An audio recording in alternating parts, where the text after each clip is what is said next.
कोह-ए-नूर सिर्फ एक हीरा नहीं बल्कि एक ऐसी कहानी है जिसमें ताकत है, थोड़ा रहस्य है और बहुत सारा श्राप भी है।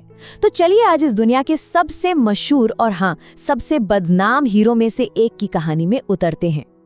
देखिए, एक बहुत पुरानी हिंदू कहावत है जो साफ साफ चेतावनी देती है कि ये हीरा इतना शक्तिशाली है कि जो भी पुरुष इसका मालिक बना उसके हिस्से में सिर्फ तबाही आई। और बात सिर्फ एक गहने की नहीं है, असल में ये ताकत का प्रतीक है, जीत का प्रतीक है और एक ऐसी कड़वी औपनिवेशिक विरासत का भी जिस पर आज भी बहस छिड़ी हुई है। तो इस कहानी की शुरुआत होती है करीब 14वीं सदी की शुरुआत में। जगह है भारत का गोलकोंडा इलाका, और ये कोई मामूली जगह नहीं थी। उस वक्त पूरी दुनिया में हीरे सिर्फ और सिर्फ यहीं मिलते थे और यहीं पर कुछ बहुत ही अनोखा होने वाला था। सोचिए, पुराने तरीकों से खुदाई करने वाले खनिकों के हाथ एक ऐसा पत्थर लगा जैसा किसी ने पहले कभी देखा ही नहीं था। एक बहुत ही विशाल हीरा जिसका वजन था पूरे 793 कैरेट। लेकिन आज इस हीरे का वजन उसका एक छोटा सा हिस्सा भर है, और ये कटी हुई चमक इसके पीछे छिपे एक बहुत ही बेरहम और हिंसक इतिहास की गवाही देती है। और कहानियां ये भी कहती हैं कि इसके जो पहले मालिक थे, काकतीय राजवंश, वो इसकी ताकत से इतने हैरान थे कि उन्होंने इसे एक देवी की मूर्ति की आंख में लगा दिया। उनका मानना था कि सिर्फ कोई देवी या कोई महिला ही इसके श्राप से बच सकती है। ये हीरा हिंदुस्तान के सबसे बड़े और सबसे ताकतवर शासकों के हाथों से गुजरा, और अजीब बात यह है कि हर बार ये उनके पतन की वजह बनता हुआ दिखा।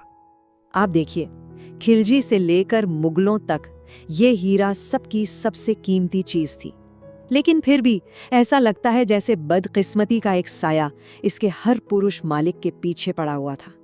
और फिर आए शाहजहां। वो इस पत्थर की खूबसूरती के दीवाने थे। उन्होंने वेनिस के एक जौहरी हॉर्टेंसियो बोर्जियो को बुलाया और एक सीधा सा हुक्म दिया, इसकी चमक को और निखारो, इसे और भी खूबसूरत बना दो। लेकिन नतीजा, एक बहुत बड़ी गलती। उस नौसिखिए जौहरी ने सारा काम बिगाड़ दिया। हीरे का आकार 60% से भी ज्यादा कम हो गया। उसे पैसे मिलने के बजाय जुर्माना भरना पड़ा और हीरे ने अपनी असली शान का एक बड़ा हिस्सा खो दिया। अब कहानी में एक बहुत बड़ा मोड़ आता है। भारत पर फारसी आक्रमण होता है और इसी आक्रमण की वजह से इस हीरे को वो नाम मिलता है जिससे आज हम सब इसे जानते हैं। चालाक नादिर शाह को कहीं से खबर लग गई कि मुगल बादशाह ने हीरा अपनी पगड़ी में छिपा रखा है। उसने बड़ी होशियारी से दोस्ती की एक पुरानी रस्म का जिक्र छेड़ा, पगड़ियां बदलने की रस्म। अब बादशाह के पास मना करने का कोई रास्ता ही नहीं बचा था। कहते हैं जैसे ही नादिर शाह ने पगड़ी खोली और वो हीरा जमीन पर गिरा, उसकी चमक देखकर वो चिल्लाया, कोह-ए-नूर, जिसका मतलब है रोशनी का पहाड़। और बस तभी से ये नाम इस हीरे के साथ हमेशा के लिए जुड़ गया। नादिर शाह की मौत के बाद कोह-ए-नूर ने अफगानिस्तान का सफर तय किया और फिर वापस हिंदुस्तान आ गया, इस बार शक्तिशाली सिख साम्राज्य के हाथों में। लेकिन लगता है श्राप ने फिर से अपना काम कर दिया। महाराजा रंजीत सिंह की मौत के बाद उनके वारिस एक एक करके बड़ी ही तेजी से और बेरहमी से मारे गए और पूरा साम्राज्य उथल पुथल में डूब गया। इसी अफरा तफरी का फायदा अंग्रेजों को मिला। उन्होंने दखल दिया और सिर्फ 10 साल के बच्चे राजा दलीप सिंह को एक संधि पर दस्तखत करने के लिए मजबूर कर दिया, और इस संधि के तहत सिख साम्राज्य का पूरा खजाना, जिसमें कोहिनूर भी शामिल था, अंग्रेजों को सौंप दिया गया। तो ये जो हीरा देने की बात थी, इसे बाकायदा एक कानूनी दस्तावेज में लिखा गया जिसे कहते हैं लाहौर की संधि। और यही वो पॉइंट है, यही वो दस्तावेज है जो आज तक के सारे विवाद की जड़ बना हुआ है। और ऐसा लगता है कि श्राप ने समंदर पार भी हीरे का पीछा नहीं छोड़ा। इसे ब्रिटेन ले जाने वाला सफर भी काफी मनहूस रहा, और जैसे ही ये वहां पहुंचा, वहां भी एक के बाद एक दुखद और हिंसक घटनाएं होने लगी। लेकिन महारानी विक्टोरिया इसकी फीकी चमक से कुछ खास प्रभावित नहीं हुई। उन्होंने 1852 में इसे फिर से तराशने का आदेश दिया। इससे इसका वजन और भी कम होकर आज के 105.6 कैरेट पर आ गया। लेकिन हाँ, इसकी चमक और आग कई गुना बढ़ गई। अब श्राप की कहानियों से वाकिफ होकर एक शाही फरमान जारी किया गया कि इसे सिर्फ कोई महिला शासक ही पहनेगी।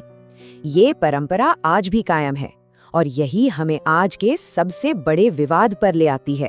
आज एक नहीं, दो नहीं, बल्कि 4 अलग-अलग देश कोहिनूर पर अपना हक जताते हैं और हर देश इस हीरे के लंबे इतिहास के किसी न किसी हिस्से का हवाला देता है। तो अब मामला यहाँ आकर अटक जाता है। एक तरफ भारत का कहना है कि भाई एक बच्चे से जबरदस्ती संधि साइन करवाई गई थी, वहीं दूसरी तरफ ब्रिटेन कहता है कि नहीं, ये तो एक पक्का कानूनी दस्तावेज है और बस यही वो पेच है जो आज तक सुलझ नहीं पाया है। ये चार्ट कोहिनूर की पूरी कहानी को एकदम साफ साफ दिखाता है।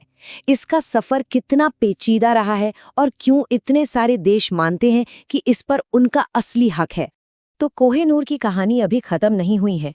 सवाल ये है कि ये क्या है, एक अनमोल सांस्कृतिक विरासत या फिर औपनिवेशिक लूट की एक विवादित निशानी? इसका जवाब इस पर निर्भर करता है कि आप किससे पूछ रहे हैं, और ये सवाल आज भी उतना ही बड़ा है जितना सदियों पहले था।